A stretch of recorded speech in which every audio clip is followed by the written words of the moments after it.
I want to do my rant because I value your opinion. I value your opinion. Okay. And I want to like bounce off my rant by somebody that I trust. And that's a friend of mine. This is a rant or a conversation about mental health and kids and our current system. Phails at philosophy. The system we're talking about is like the emergency room, mental health units, residential treatment centers, partial hospitalization programs, intensive outpatient programs, all of these things, all the way to like therapeutic boarding schools. And I think it's a broken system that doesn't work. And I want to start the discussion with this. We treat our troubled kids the same way we treat our criminals. We consolidate them, we coalesce them, we put them together in places where they enter into the system with one challenging behavior or maladaptive coping strategy, and through mingling and being influenced by the other troubled folks that are there, they come out with 3 or 4. Because now we're very social beings. And instead of putting the one troubled person with a bunch of people that aren't troubled, so they get influenced in a lot of positive, healthy ways, they get the benefit of the coping strategies of folks that have adaptive coping strategies. They're conversing and making relationships and socializing with people that have challenges. So they get influenced by challenged people. So I think the criminal justice system in jails is similar to the mental health system in that we're putting troubled kids around troubled kids, isolating them all together, telling them, hey, don't make friends here because these people are troubled. But as humans, we want to make friends and build relationships everywhere we go. So that's almost like an impossibility. We are influenced by other human beings that we're around. It's just ignorant to put them in that situation and say, don't make friends. Yeah, I mean, I think there's a lot going on there, right? One, I'd want to be careful, right? I don't know, because the theory of influence that you're describing, I don't know what, we have years and years of studying different kinds of interventions and what actually produces better outcomes, right? Yeah. And I just don't know that. Like we can have our story as you and I talking about it, about what is good, what is bad. To some degree, I do tend to feel like we live in a society that is built off suspicion of expertise to our detriment, because we like to come up with a lot of ideas about how things work or don't work, when there are experts in the room who hopefully, hopefully, let me get to the second part, right? Because that's going to be the caveat, right? Hopefully doing their best to understand the system and build the best systems they can to do the thing they're trying to do, which is, I do think for most mental health practitioners working with kids, like having taught the people who want to go do that work at the beginnings, like they want to go do that work because they want to go help kids. They want to do good. Right. Yeah. So that's my caution. Yeah. Right? That's my caution in being too quick as an uninformed amateur to diagnose the problem. We don't. Asterisk is Grant and I haven't read the research. Right. Neither of us are professionals. Right. And I'm I'm sharing from my kind of subjective experience, right. having, Yeah. And I mean, there's so many places where we have, because we're parents. Yeah. We're responsible for children in an absolute way. So there's a level like when I take my kid to the doctor, when I put my kid in school. Yep. I, have that responsibility to keep an eye on it and make sure it's what our kid needs. That's also balanced with the responsibility to recognize, for example, when I'm thinking about like what's going on in the classroom. Yeah. I'm an educator. I'm not a middle school educator. That's right. Right. And I know some people do their job better than others. Right. Yeah. I know the system looks wonky in ways. I can see how I work in a system that is wonky in its own ways. So where I am an expert, which is in community college processes and institutions. Like I know that field well now. I know I can talk to you about a number of fundamentally different ways in which that system is Right. broken. Let me pose this real quick. Yeah. If I want my kid to be a good skateboarder, would I take my child to an empty pool with a bunch of professional skateboarders, Right. and let her hang out in that empty pool of a bunch of good skateboarders and learn from them? Or would I take my child to a pool that's filled with water with a bunch of swimmers that don't know how to swim and some person trying to teach them all how to swim at the same time? When I don't want my child to know how to swim, I want my child to know how to skateboard. Right. Learning it from professionals. When I came up wanting to be a good racquetball player in college, I wanted to be around the best racquetball players. I wouldn't surround myself with people that were struggling at it. Yeah, I just don't know that mental health is an excellence. I don't know that it's like skateboarding is an excellence. But it's definitely skills that we have, right? Some of it. I don't think mental health is just a set of skills we develop. I think there's a larger, more complicated, when we're talking about, because you're not talking about the mental health system in the way the mental health system relates to kids who just need a little bit of mental health support, right? Yeah. You're talking about the mental health system that is there to intervene when you're in crisis. Now, Yeah. that said, But I just wonder if just like self-help, well, and sometimes I feel like I've gotten trapped in a self-help lens, like a self-help prism, where if I would have just lived life, I could have unraveled things and figured things out. yeah, It's like a cult. yeah. I mean, I think sometimes like we're not in a state where self-help is going to pull us together. We're in a state where we have to have systems that And interventions. And interventions. Like it's just now going back to what you said though, like when you're describing what you're seeing, and I'm like, yeah, that sounds like the problems I'm dealing with in community colleges. That's the problems I see in our schools. That's problems, and especially around these spaces of formation, because I do think mental health is about formation in the way that education is about formation, which is more than learning a set of skills. It's also about developing a sense of self, a sense of character, and I think that is it. We have and formation takes place. You're absolutely right. I think through relationships, through exemplars, through Models. through retreat time for yourself, Right. through reflection, and there's a lot that goes into that. And we have developed in these educational and health spaces really what is an industrialized process, right? The problem that was trying to be solved that got us to the point you're talking about is a problem of scale, right? Yeah. We have lots of kids who need lots of help, and we have limited resources. How can we scale this? And it's the same as school. Right. We never looked at it and said, what's the best for a diverse range of folks and kids? And let's redesign it. Let's just keep going down a pathway. I don't think that's true. You don't. I think there absolutely was a desire to make it the best for a diverse set of kids, and a realization that the ways it seems that you can do that are extremely resource intensive. Yeah. Right. And probably money intensive. And so, which resource equals right. money. So that means an educational system that's only available to people who have those resources. So how do you scale it so it's available to everyone? Yeah.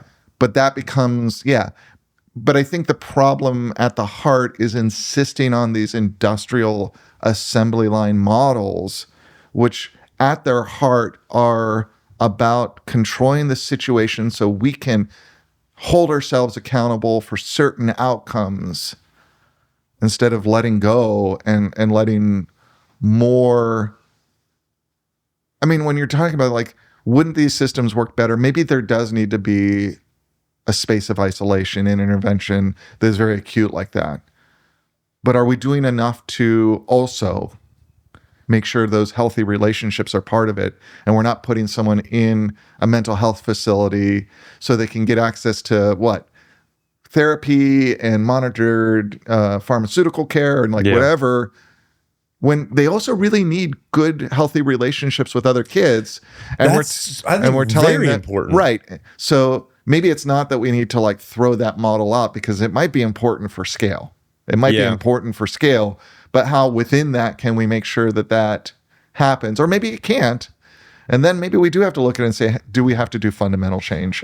I think the thing that needs to be really included in mental health is this holistic approach where we're really thinking about how food impacts mood, nutrition, how that impacts mood, how that impacts energy throughout the day. We all know being hangry, there's common tripes in our society that demonstrate the importance of food or lack thereof on the emotions.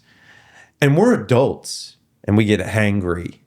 And we got kiddos, and I think there's something with our food systems that impacts negatively some of these kiddos. And so I think looking at nutrition, I think looking at movement, having them, some dogs need to be run a bunch every day. They need exercise in order to be healthy. I did this, and I know we're not dogs, but just bear with me. I watched this dog trainer that said like most behavior issues with your animal can be solved by running them, by exercising them throughout the day, kind of every day too. And it hits two or three different things. Number one is you're spending time with them. You're giving them attention. Number two, they're moving their body and they're getting tired. Yeah, no, I absolutely think so. Yes, and that leads to the third one, which is sleep hygiene. Because if they're tired, they're going to go to sleep, and getting good sleep is time for your brain to restore, your body to restore, and to like meet the new day rejuvenated. Yeah, I mean, I think when we look at the broad issue of mental health in our kids right now, and it's hard to tell whether, because people say we have a mental health crisis with our kids right now. Yeah, I see that, but I also look at what's going on with our kids. And for all the problems and all the struggles they're having, it looks a hell of a lot more healthy than what my childhood was like, when all that was happening and no one was even talking about it as mental health, and bullying was just understood to be how you get along with each other and sort it out, right? Like we can't, like, so I don't know that we have a mental health crisis that's new. I think we have finally a society that's looking honestly at what's happening with our kids and seeing the mental health crisis that has been there since the dawn of humanity. I'm reluctant to use the word crisis for anything just because I realize it's such a news type of buzzy thing. But I will say that the standard American diet, sad, is leading to a lot of adverse physiological things, whether it's diabetes, hypertension, heart disease. We don't know that. We don't know. I think we do. We don't know that because our diet, it's like the friggin' autism and vaccines and expanding oxygen. I think our diet is, it's lifestyle though. I'll get back to that. Okay. Right? We don't know that. 100% we could have a better diet, but we don't have to be in a narrative where we've gotten so much worse. Because like when we look at the history of diet, our diet today is far better than the diet that was accessible to most people in the 1950s in terms of balance of nutrition. Yeah, but it's got a lot more stuff that wasn't there though. Sure, and I think there's good reasons to be suspicious of those. But when I dig into the research, the level at which it is often amplified. So all of that I think is true, and there's no question, a good diet, good sleep hygiene, good exercise should be more centered than medication, or at least balanced with medication on the base level. Yeah. Right. I think we would have healthier young people if our schools focused on healthy diet. Yep. Focused on looking to physical education and physical exercise. Movement in conjunction with learning. Yeah. An important foundation for learning, precisely for the reason. Yeah. Now if I go and exercise, I am much more able to, like sometimes in my job, I have to sit down and just do 3 hours of math on spreadsheets to figure out how certain things are interacting. It's a complicated mental task. Mm-hmm. I'm 100% better able to keep that focus, do that if I am well exercised Absolutely. as a human, right? So that's like, I know that that's a human thing. And sleep, yeah. All those are great. Yeah. Yeah. I think that's why I say it's a yes and. And that doesn't mean in crisis situations, even if we could have prevented the crisis with this, we don't need more extreme interventions. I think, yes. The gripe I have is that these aren't prescriptions that are being provided by these people to the household. Like, and I asked them for it. I'm like, hey, what is the best? Because a neurodivergent kid, these kids are different. They might need a different diet. They might need a different, just like all dogs are different. Some dogs are fine just to lay around all day and they don't need to be run out. But that's not their job. That's not their expertise. Well, I think we need someone that has that job. That is our job. That is our job as parents. That is our job to figure out what the nutrition is best for our kids. Right. To figure out what the exercise. No, I think that's our job as a society to give recommendations when we see certain. Absolutely, behaviors. But I wouldn't put it on the mental health system that exists for. Well, number one, the mental mental health system is coupled with the medical system. Well, and they're together. Yeah. And so what I would step back and say is like this mental health, the problem I see is we look at mental health as crisis intervention, right? I think it's a lifestyle. A lifestyle is brought to that point, and we see a blip. And I think we should look at it functionally, holistically, integratively. Right. So we have a mental health system that looks at it as crisis intervention, right? There's an acute mental health breakdown. We need to get in there and fix this person. Right. And the reality is we need that, right? We do need that. We need that, but it needs to be more holistic. But this system cannot be our mental health system. This system needs to be, that's like saying we're going to live healthy lives just by having ambulances, right? And emergency rooms. Okay, we need holistic mental health. I'm going to hone us in a way that I think might be helpful. If a rose, you're a gardener. Right. If a rose doesn't bloom, you don't go over there to the rose and start massaging the bulb. You don't go and, change up the leaves and bend them towards the sun. You would look at the soil. What's your potassium, nitrogen, magnesium? You look at where is it in orientation to the sun? Did I plant that in the right place? Do I need to move this potted plant to somewhere where it gets more sun? The environment is as important, if not more important, with regard to why it is or is not blooming than the rose itself. And I'm saying our system as it is way more focused on the rose, molesting is probably not a great word, but messing with the rose to get it to bloom and looking very little at the environment that the rose is in. I really would much rather all those mental health people going like, hey, let's look at the households that they're in. Let's look at what's going on there, because when they leave here, they go right back into those environments, and the environments need to be. Do you really want your mental health professionals coming into your house? And if it led to the rose blooming,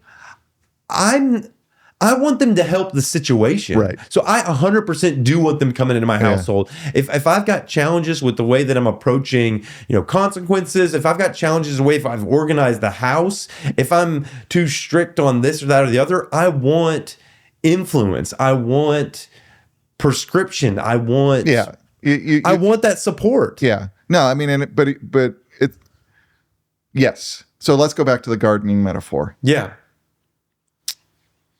Kind of.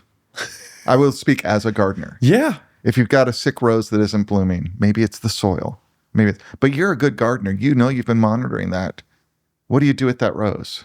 But you're monitoring yourself and calling yourself good or bad. It would be blooming if you were good. Not necessarily. Some roses just don't bloom without an enormous amount of intervention.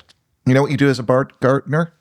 You pull that rose and you install a new rose. Good gardeners don't sit there and try to get sick plants to come and come and come.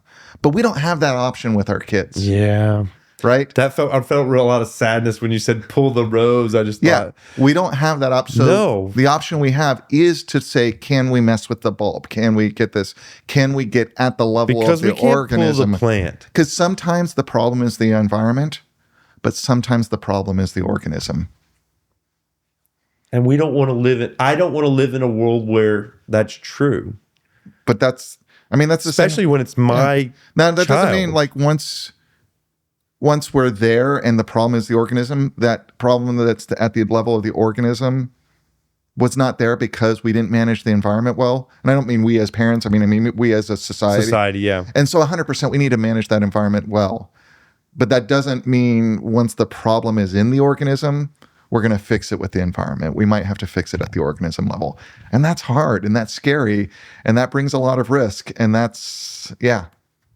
The quiet part out loud, or the reason this is front of mind, is because my co-parent wants to send our kiddo to a therapeutic boarding school. I think if I were in that situation, it would be challenging, right? I don't want to lose my Right. kid. I But want to believe that we can figure it out. But and I think there's a lot of things like that do it well, and there's a lot of things like that do it poorly because they're industrialized. So I mean, you can fight it, or you can say, hey, is this an opportunity to make sure if this is going to happen, it's going to happen in the best way it can. Yeah. I And think it my may be belief that is this she's gone to these residential treatment centers and they've discharged her, right. having found that she's able to be discharged, and then she comes back to the environment and struggles. But isn't that what a residential boarding school is about? It's or a boarding school is the Therapeutic boarding school, therapeutic board is about making sure that there's a therapeutic environment.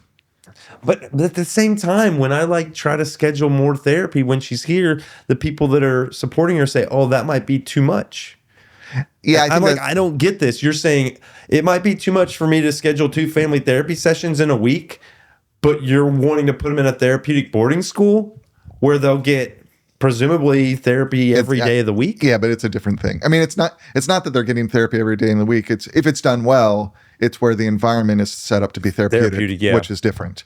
But that, I mean, I 100% think you have good reason to be cautious and suspicious looking at that. Just like when you're looking at a assisted living facility for a elderly parent. Yeah. Right? They can be toxic spaces. Yeah. They can be very healthy spaces.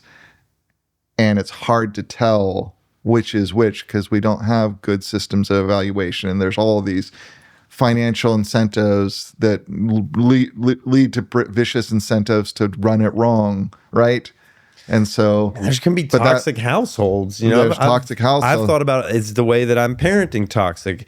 And there's a story of the prescription might not be the toxic part, but the way that it's framed or the way that I'll say it like this. I don't believe in corporal punishment. I don't believe in spanking my kids. But when you talk to folks, some folks were spanked and are fine with it. They feel like it was good for them. It helped them in their life. And then other people, it's trauma. So what is the difference between someone that received that prescription, and I'm using corporal punishment just because I think it's a good thing because because it's the frame or the perception of the event that occurred to them, not more so than the actual prescription itself. Yeah, I think it's a good example because, again, my own one, there's just so much overwhelming evidence around corporal punishment in particular. Being negative. Yeah. And then my own experience with those people I've known who are like, I was spanked and I'm fine, that I've been close to. I've been and they didn't know how they weren't fine. When they realized that they were fine. deeply not fine, and they thought they were fine because they had been so traumatized that they buried it. Mm. Yeah. So, yeah, I don't know how that relates to the root question, but yeah, I think there are some things that work better than others, and there's some ways we consistently damage each other that we should avoid. Yeah. And the hard thing is, like, I think, and what I find is also consistent about those people in my life that were on that train, they were often parents who spanked their kids. Yeah. And really what they were trying to do was tell themselves a story It was okay when that they it was experienced okay. it. Yep. And on a certain level, it was okay because that's what you learned Yeah. was the way to be. And you can't beat yourself up. And it's hard with your own kid for having been that way. You can only recognize, you got to take it as information. Right. This is something about myself and my parenting I need to change. Yeah. Right. Yeah, I don't know how that relates to the question about the mental health environment directly, but I think it relates to the discussion of toxic households and toxic parenting. I think in all of these, what's dangerous is not being willing to be honest with yourself. Awareness. About it goes back and an awareness and an awareness that is open to recognizing that you've been looking at it in a different way. Yeah. And that different way that you've looked at it the whole way may be wrong. And Right. that kind of like sometimes that phase change is very disrupting because you're like nothing fits together anymore. Yeah. Well, then you look back on your past and your parents with a new lens that if you're not able to forgive or to accept Right. that they did it a way that wasn't optimal, then I like find myself reaching for words that are graceful for people, but the perfect is the enemy of the good. And I think that's most important in parenting. Yeah. I go back to a friend of mine who is a research psychologist in Norway, who works on kids, right? He studies how, especially troubled kids with major mental health, like how we have systems that support them. yeah. I mean, that's his job, exactly what you're talking about. And he used to write a lot about kind of this broad range of resource on kind of like, if we begin to dig into our best large-scale evidence-based studies of what produces just the best outcomes in kids in terms of parenting styles and approaches to parenting, one of the things that I found most interesting was parental confidence was one of the most, especially for young children, the most predictive positive outcome. Parental confidence. Right. That like, your confidence that you're able to be like the most important thing you can do as a parent is just believe in yourself. Right. Yeah. And Because you're modeling your children to believe in themselves. But you also have to do that without pumping yourself up so you're not arrogant. being aware of how you can do things better. Right. You have to still be aware and open-minded to change. And I think with our kids, we want to be perfect for them. Yeah. But being perfect for them is the worst thing we can do. We have to be good. We don't have to be perfect. I think, like people say, the perfect, is the enemy of the good. Yeah. And I think that's true. Like they are opposites. Yeah. Because perfection is a sharp sword that cuts through life. And goodness Kill embraces. the joy. It can kill the joy. Yeah. It can kill everything. Yeah. Because it's all about getting to that place up here. Yeah. Right? The pinnacle. In conclusion for this episode, So did you feel ranted? I feel ranted. Okay, cool. I just wanted to talk about it with you. I ranted about it on my own on the status update, and I just thought, man, I really want to bounce this off of Grant or somebody. Yeah.